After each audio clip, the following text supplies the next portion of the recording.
Fábrica. Bom dia, deputado. Seja bem-vindo ao Bahia no Ar, aqui à Rede Record. O senhor que também é vice-presidente da Comissão de Direitos Humanos da Assembleia Legislativa. Ele está militando nessa causa há 12 anos. Ô, deputado, é urgente, urge uma reforma no Código Penal. 12 anos, deputado. É verdade que eles arrolaram testemunhas até de outro país, é? Exatamente, além de vários outros estados do nosso país, até de outros países. Infelizmente, um Código Penal da década de 40 possibilita isso. A justiça no Brasil não tem venda nos olhos. A justiça no Brasil para ricos é diferente quando a justiça é para pobres. Nós estamos falando de 64 brasileiros que foram assassinados por uma lógica brutal de produzir riqueza para alguns, em detrimento do descuidado, descumprimento da lei completa com trabalhadores. Nenhum vínculo trabalhístico, nenhuma segurança, todos assassinados por essa lógica. Nós não podemos chamar de acidente. Quando alguém bebe álcool demais e pega um volante, isso não é acidente, né? Isso é um assassinato que você, obviamente, corre o risco de estar cometendo com tantas outras pessoas, não só com você. Portanto, o que aconteceu foi um assassinato, a mais brutal mais-valia que ainda reina em nosso país. Olha as imagens da época, há 12 anos, quando isso aconteceu em Santo Antônio de Jesus, 64 pessoas morreram. Dessas, 63 mulheres, muitas mães, muitas crianças órfãs. O caso foi tão grave que levou o Brasil à condição de réu na Comissão Interamericana de Direitos Humanos da Organização dos Estados Americanos. Que vergonha para nós! Por causa da ausência de fiscalização e permanência da impunidade no caso. Em 2006, em audiência realizada em Washington, o Estado brasileiro assumiu sua responsabilidade na explosão da fábrica e iniciou um processo de solução amistosa. Mas daí para cá, quais os avanços que nós obtivemos, deputado? Olha, muito poucos. O que a Corte Interamericana chama de solução amistosa é exatamente um instrumento de pressão para que os processos em curso cheguem ao final, tenha julgamento de mérito. Portanto, nós temos 3 processos. Além do civil, é o criminal e o trabalhista. Nenhum ainda tem julgamento de mérito. Portanto, essa lentidão da justiça é um flagrante delito de violação aos direitos humanos do nosso país. Por isso, sentar na Corte Interamericana. A Bahia só tem 2 casos aceitos pela Corte Interamericana de Direitos Humanos. O assassinato do Manuel Leal, valendo lembrar que a Bahia matou 10 jornalistas em 10 anos e até hoje não tem nenhum mandante ou assassino atrás das grades. Portanto, é um dos 2 casos. E esse caso, que é um caso brutal, nós estamos falando, volto a dizer, de 64 pessoas que foram assassinadas. E o Estado tem responsabilidade. Ao Exército cabe fiscalizar a matéria-prima, o enxofre, a pólvora.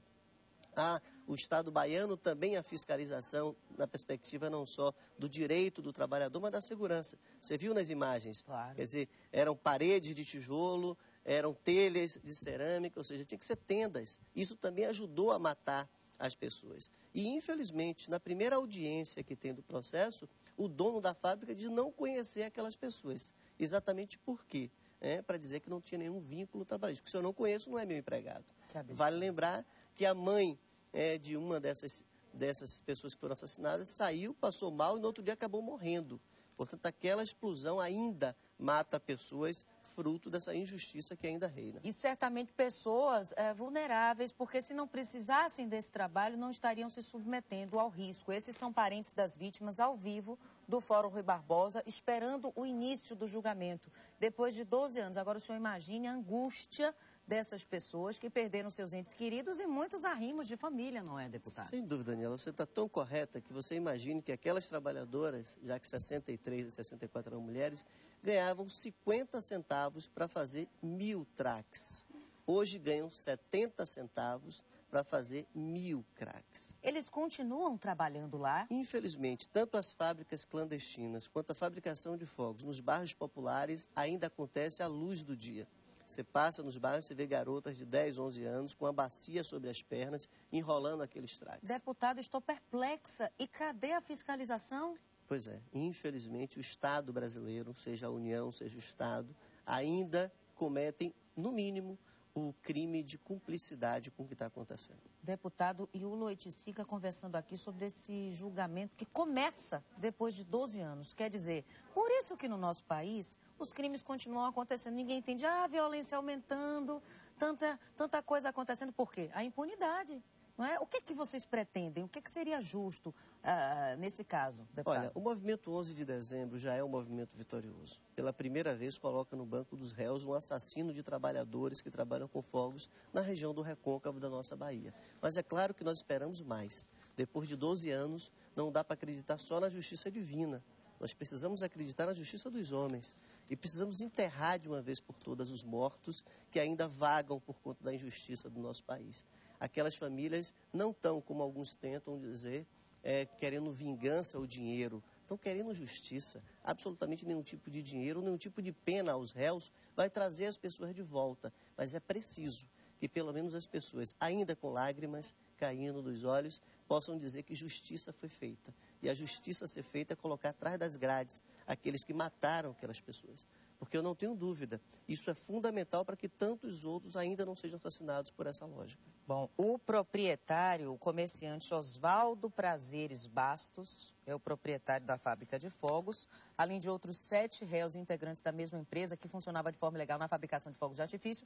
Esses são os réus que devem ser julgados, porque seriam os responsáveis por essa tragédia. Olha as imagens de Santo Antônio de Jesus naquela época.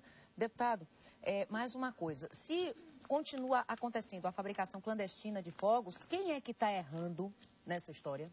Olha, nós acabamos de fazer uma audiência pública na Comissão de Direitos Humanos, a qual eu sou vice-presidente, e nós definimos romper com a solução amistosa. Portanto, nós vamos devolver o caso à Corte Interamericana, dizendo que o governo brasileiro, o Estado brasileiro, não buscou a solução amistosa, ou seja, não conseguiu viabilizar o que nós achamos que é justiça. Portanto, naquele momento, na primeira audiência em Washington, nós admitimos a busca da solução amistosa, agora não mais.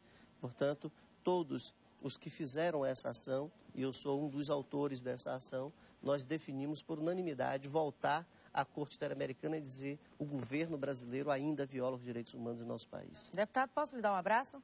Deixa eu dar um abraço no senhor. Muito obrigada por ter vindo. Muito obrigada. Pode ficar sentado agora. Muito obrigada, viu? Boa sorte para o senhor. Que Deus lhe acompanhe nessa sua labuta e conte com a gente. Conte com a gente, porque justiça precisa ser feita, viu? Esse é o deputado estadual Yuli Oiticica, que conversou com a gente sobre esse julgamento. Outros detalhes no itapoaonline.com. E no decorrer da nossa programação, o resultado. A gente vai ficar de olho, a gente vai ficar olhando. Tudo bem que devemos observar a letra fria da lei, mas que lei? Que justiça? Um minuto de silêncio aí pelas vítimas, viu? Vamos agora, ao vivo, conversar de novo com o Vinícius Cunha, que está no nosso link móvel, já nem sei em que ponto da cidade, se movimentando. Vinícius, onde você está agora? Daniela, nesse momento eu estou na Avenida Vasco da Gama, novamente. Nós já demos uma volta no Dique do Tororó, fomos ali até o início da chegada de Brotas e retornamos. A gente tem a informação que o bairro do Rio Vermelho e o bairro da Pituba estão totalmente alagados e os motoristas encontram dificuldade para sair dessas localidades da cidade. Nós estamos tentando chegar até lá para mostrar ao vivo as imagens desse bairro. Nesse ponto onde nós estamos passando agora, aqui na Vasco da Gama, a gente vê que o trânsito já está um pouco mais lento. Engraçado, Daniela, que a gente já encontra muitos carros parados, alguns carros que já deram problema aí. Os carros da Transalvador estão na rua para tentar organizar o trânsito, que promete ficar um pouco difícil no início dessa quarta-feira. Muito bem, Vinícius Cunha, ao vivo do nosso link móvel, já pegando o início de engarrafamento. Daqui a pouco a gente volta a conversar com ele. E olha, minha gente, atenção, hoje a gente vai falar mais sobre a chuva, já que aqui na capital baiana existem mais de 500 áreas de risco mapeadas pela Codesal. Segundo o último cálculo feito pelo órgão, mais de 100 mil pessoas estão em moradias com possibilidade de desabamento, deslizamento de terra e coisas afins nos períodos de chuva. Chove torrencialmente na nossa cidade. Atenção, qualquer problema, ligar para a Codesal. Principalmente milhares de cidadãos expostos em fortes precipitações aos riscos de deslizamento. Nossa cidade tem inúmeros pontos assim. Daqui a pouco a gente volta a falar sobre a chuva ao vivo no Bahia no Ar. Olha aí as imagens. Ao vivo, tempo fechado. Daqui a pouco a gente volta com o seu Bahia no Ar.